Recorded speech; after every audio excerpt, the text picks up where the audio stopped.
All right, we're going to start our War of 1812 notes. Your page should look like mine. Has the War of 1812 and an American flag here, and boxes all around it that we're going to be taking our notes in.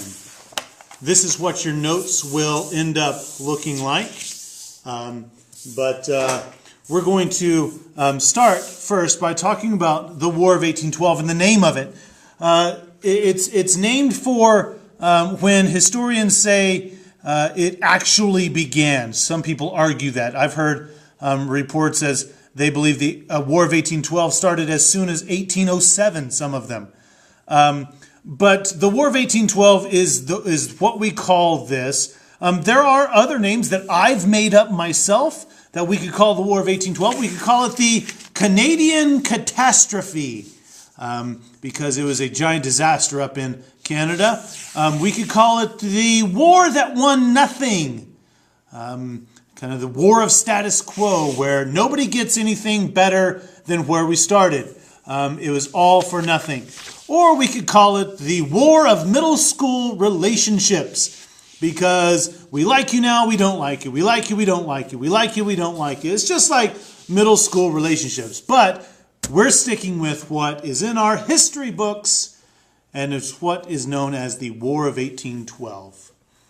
We're going to start in this corner, in the James Madison box. Make sure we're going to be jumping around this whole notes page throughout the course of these notes, because we need to put different things in different places to make sure it has continuity, goes in order. And so we're going to be skipping around, but make sure you write down everything that I have, and pretty close to the order that I have. Now, I realize you can pause the screen at any time and take these notes for this box, but it's not going to make much sense in this box for this order until you have these notes and until you have these notes, okay? So these are the notes. We're going to start here, and you can see there's a little 1 there. That's actually for me to reference on the page to know where to start and where to go with each of the notes. So let's get started with the War of 1812 in our James Madison box. We begin at the end of Jefferson's second term, and he decides not to run for a third term, keeping the precedent of George Washington alive, that presidents should only serve 2 terms. Any more, or it might seem like they are trying to gain too much power. And so Jefferson decides not to run for a third term. The Democratic-Republican Party nominates James Madison as their candidate, and he actually becomes the 4th president. Now, we know that Britain and France are at war. We're in the causes box. Britain and France are at war.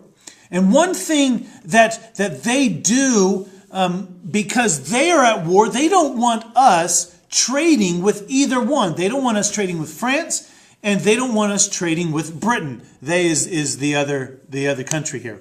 And so what Britain begins to do is called impressment on American sailors. Impressment is forced military service. So they are capturing our ships, enslaving our sailors, and making them be in the British Army, the British military, or the Navy at that time. Okay? And so they begin impressing our soldiers.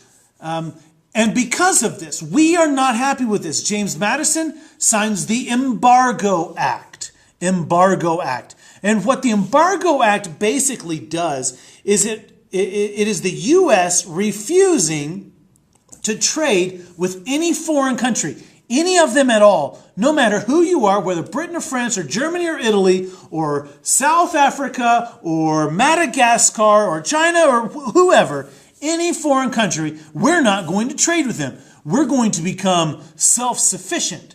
We're going to have the isolationist attitude to where we don't need anybody at any time for anything. And that's what the Embargo Act says, is we can sustain ourselves with our goods. We don't need imports, and we don't need to export. But this actually hurts the American economy. Our imports go way down. Our exports go even further down. And we are in a a time of turmoil with the Embargo Act. Now, another cause and another thing that we need to be speaking about is the way Britain was treating our new United States. You see, they were still pretty unhappy with the way things ended, with us breaking up with them. And so what they started to do is they started handling France pretty well, and Napoleon started surrendering quite a few of the areas that he had taken over for France, and Britain started gaining the upper hand. They also started giving support to our Native Americans here and the Native resistance against Americans.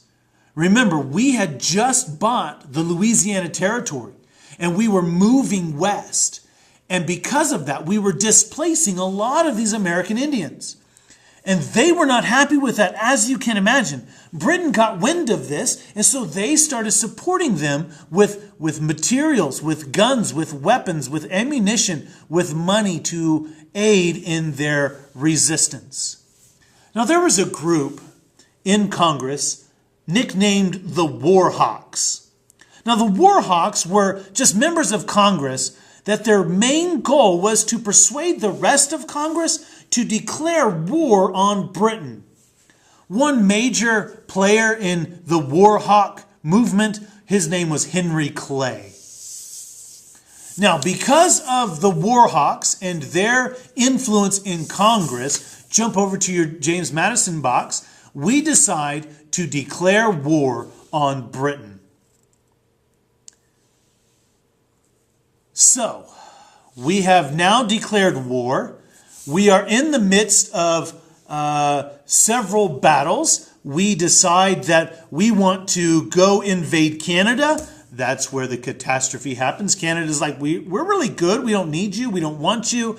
You can stay out. And so they end up capturing Detroit. And in one of the battles, the Battle of Fort McHenry, a man named Francis Scott Key becomes a major player in the United States for his writings. Okay? At the Battle of Fort McHenry, we held strong against a large British force. And in seeing this, Key wrote a poem called The Defense of Fort McHenry because he was so inspired by the courageous American effort. He saw that at this battle, the Americans could actually stand up for themselves and they could take care of themselves and they could defend what is now theirs. Eventually, this poem that he wrote was renamed The Star-Spangled Banner.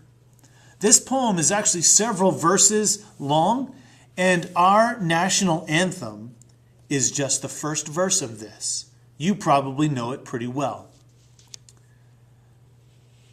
And during all of this fighting, a lady named Dolly Madison, who is she? She's James Madison's wife. Dolly Madison, cute name. Dolly Madison was the first lady of the White House, and she was the one that's kind of responsible for a lot of the famous rooms that you'll see or hear about in the White House, like the tea room and the China room and things like that. I believe she's the one that kind of got all of those things started for future first ladies to carry on her precedent. Well, Britain attacked Washington, D.C. and the White House. And the sad thing is, while James Madison and Dolly Madison were living in the White House, the British troops burned the majority of the White House. The one thing Dolly Madison did was she saved a portrait of Washington. It's the one that I believe has been pictured on the dollar bill for years and years and years. Some guy painted it. I believe he was a French guy. He painted it, and it has been in the White House ever since. If you take a tour of the White House, you'll be able to see that painting. I have, and it's pretty incredible. But she saved this portrait of Washington because she believed that this painting symbolized American independence. Remember who Washington was to us. He was our greatest leader. He was the general. He was almost the savior of this small country. And it symbolized our independence and perseverance to become who we are now. And through this, we see that the War of 1812 is our second war for independence, because we're fighting the same people we had just won our independence from. And the war carries on for a couple years, about 2 years. And we have some results of this war. The main result of this war is called the Era of Good Feelings. Because after we claim victory in this war, and whether or not we actually win, we'll get to this here in a minute. But whether or not we actually win the war doesn't matter to us. Remember, we can call this the war that won nothing. We as a country start this era of good feelings, where we have increased nationalism or pride in our country. We have increased patriotism, increased industrialization, increased isolationism, wanting to be self-sufficient of our own, and also increased westward migration. We're starting to move west through the Louisiana Territory and realize that that could be our key. And that's what began the era of good feelings. Now, what's the significance of the War of 1812, the Canadian catastrophe, the war that won nothing? Well, the war established the U.S. as an independent and an actual powerful nation. There was no clear winner, though. It was kind of like we fight and we fight and we fight and we fight, and then we just give up because there is no point, no further point to fighting. So there is no clear winner. There was no territory gained or lost in this. Usually when you fight, you take over a country and you gain their territory. But that's not the case here in the War of 1812. Now, to end the war, the Treaty of Ghent, that's G-H-E-N-T, ended the war and restored good relationships between the United States and Britain. And it sounds like we're done. But we're not done yet. Yes, it did all of these things.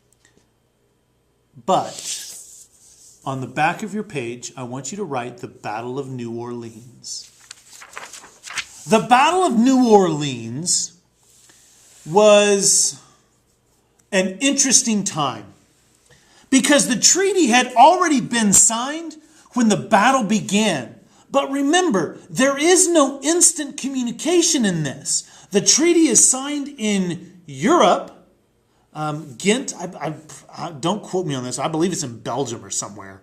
But they signed the treaty, and it takes forever for everyone to know that there has been a treaty signed.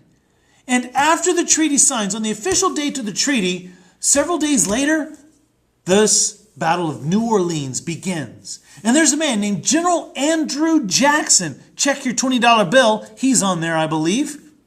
He defeated the British who wanted to take land bought from France. These British soldiers, several thousand British soldiers, who also recruited some of the Creek Indians living down there to gang up against these American soldiers. And Andrew Jackson defeated them handily. Them trying to take our land was a slap in our face. And he is the one who led the battle cry, who sounded the horn, who really rallied the troops behind this cause of defeating the British. In this war, Jackson lost, I believe the number was 71 men.